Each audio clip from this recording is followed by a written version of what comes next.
The Book of Enoch is an apocryphal book discussing several spiritual topics, including an interesting story about fallen angels. The Bible tells a story about fallen angels in a very similar fashion as the Book of Enoch.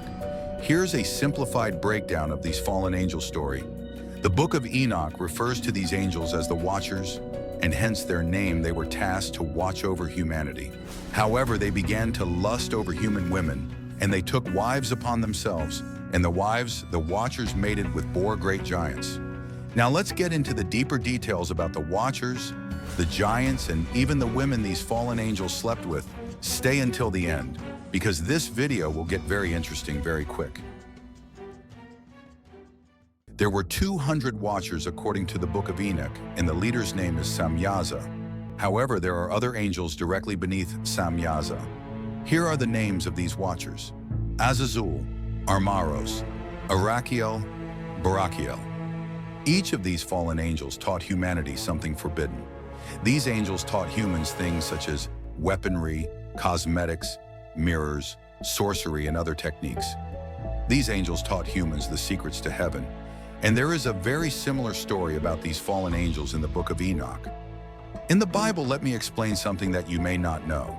The Book of Enoch was once a part of the Bible, but was later taken out, because it is inconsistent with the teachings of the Torah. However, the Book of Enoch is a part of the Dead Sea Scrolls, which are a collection of apocryphal books that date back to over 2,000 years ago. These books make up the Bible that we have today. Now that we have that out the way, let's discuss these fallen angels' offsprings in the women they bore these giants with. So the Watchers created these giants, and they also created abominations, which I'll explain in a bit. The giants the Watchers made are known as the Nephilim. I want to particularly focus on the giants. Briefly, these Nephilim giants were terrorizing humans, consuming all of humans' livestock, and they were doing even more dark things that can't be said on YouTube or TikTok. One of the most renowned Nephilim giants is Goliath from the biblical story of David and Goliath.